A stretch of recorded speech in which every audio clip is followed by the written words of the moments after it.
The next one is rehabilitation.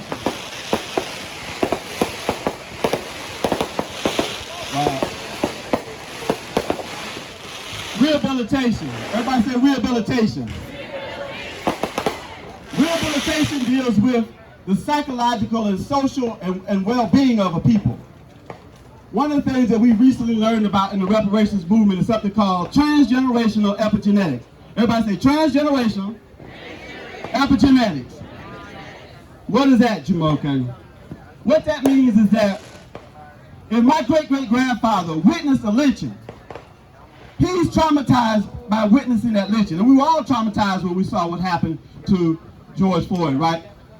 But he's traumatized 3 generations back.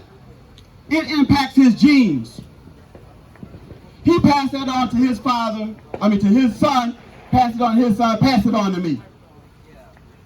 My genes and all of our genes are damaged from the trauma that we witnessed in America, that we've been a part and we experienced in America. That's what transgenerational epigenetics means. What that means is that people say slavery is ended, and that's a question mark. We talk about the prison industrial complex. But what that means is that we wear the scars of slavery in our DNA. People don't understand. We say, okay, COVID-19, a lot of people black people are dying at a higher rate.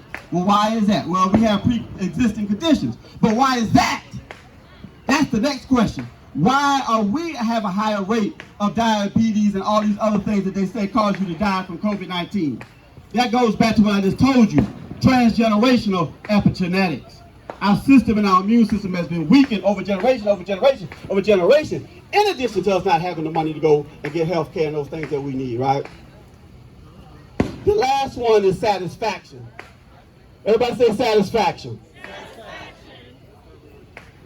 Satisfaction looks at restoring the dignity of a people. What is it that is needed to restore the dignity of people? Telling the narrative of what people of African descent, the true narrative, what we have contributed to this country.